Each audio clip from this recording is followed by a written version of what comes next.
We have with us Mr. Neeraj Prasad, Manager of Climate Change Practice at World Bank. Sir, thank you for being with us. Thank you. Sir, firstly, I would like to ask you about what role can we expect the World Bank to play in global climate change negotiations, specifically regarding the establishment and operations of the Green Climate Fund? Thank you for that first leading question. We are an implementing agency that is owned in a sense by shareholders who are the governments of all the countries in the world who are with the World Bank. We do not have a role in negotiations per se. We do not try to influence the outcomes. We are keen observers. What we do is try to bring forward the interests of groups of countries that are our clients. For instance, the World Bank's primary mission is on poverty alleviation. So we try to look at what are the issues that low-income countries in particular are facing and bring those issues in a highlighted manner to the international stage. That includes things like the impacts of climate change on agriculture, the challenges of electricity access or energy access for the poor. Many of these are in Africa, but they're all over the world as well. We also look at the cutting edge in terms of how we can help to introduce the latest technologies across the world. So to answer your question, we are not trying to be a player in the negotiations. The Green Climate Fund, likewise, is going to be a negotiated outcome. The future of its structure, etc., will be determined, I guess, in the course of the next year or so.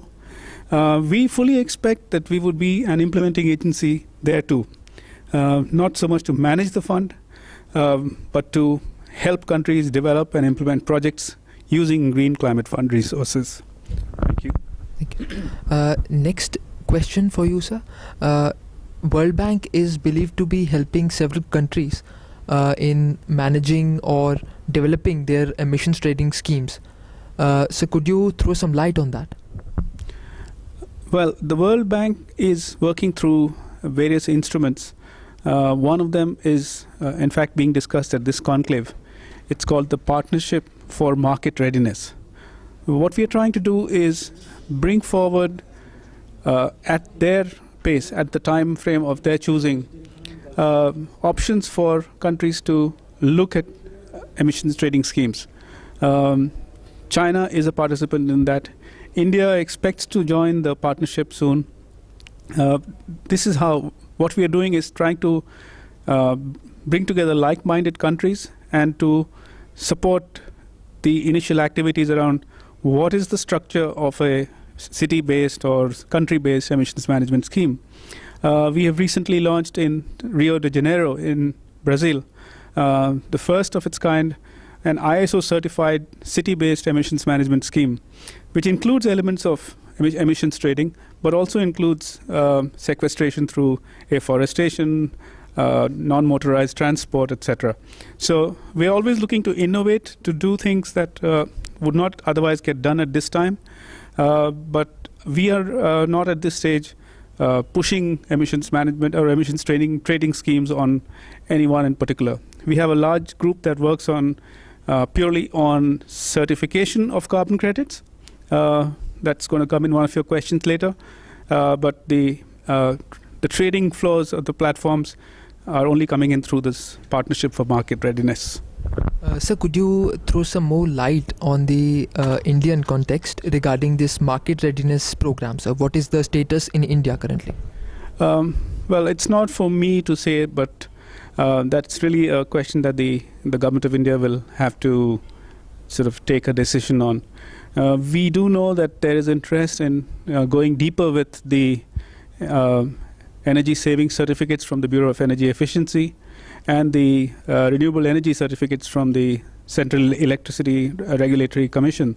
So the RECs and ESCs that are being talked about, we do know that there would be interest in seeing how to create a market mechanism for clearing and trading those. But like I said, it's for the government to take a decision on this. Sir, could these certificates, the e-certs and the renewable energy certificates, somehow be linked to a carbon mechanism?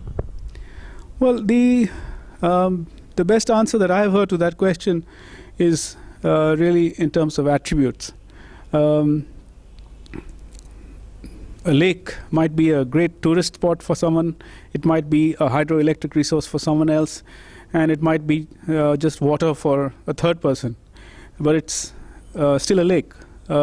If you look at these certificates, they might serve one attribute for the government in terms of saying that you need a minimum quota of renewables in your energy mix, or you need to have a certain efficiency standard. That same unit could, in an ideal scenario, also be traded out in the world as a carbon credit. There's no intellectual contradiction there, but it's not measured in the same units yet. One is a ton of emission avoided. The other is let's say, a measure of efficiency measured in energy units. So it's hypothetically possible that the same action could result in benefits in two markets. So next question is regarding the activities of World Bank in India's energy efficiency, renewable energy and other sectors, like the state action plans on climate change. If you could just sum up for us that. This is not an area of expertise for me, because my focus is on capacity development. We do have an energy team that is based in the New Delhi office of the World Bank that is involved extensively with distribution and hydro production, but I'm not fully aware of the details on this one. And sir, we have seen that the CDM prices, the CER prices have fallen drastically, almost to €2 per ton. So can you suggest any fixes for that? I wish I had the answer to that one. And we heard this morning from the Secretary Environment that there are various things happening in the markets. One thing is clear: the Doha, the negotiations coming in 2 months' time, have to deliver on a second commitment period under Kyoto for anything else to happen. Once that second commitment period is in place, that means that countries will have, developed countries will have targets that they have to meet. That is the basis for creation of a carbon market. Once all that is done, then comes the question of which countries are eligible to supply. As we heard this morning again, there is talk about discounting credits from certain sectors and from certain countries. So the CDM has taken a body blow. Just a few years ago, it was worth $9 billion of new credits a year. We annually publish a state and trends report on the carbon markets, where it is our estimate that that number has dropped to about $100 million. And that, too, is going to decline. So I don't see that there is an easy fix to this. The challenge is that carbon credits are still eligible to be transacted in countries that have the low-income countries that have had the most difficulty in performing in the CDM space in the first generation.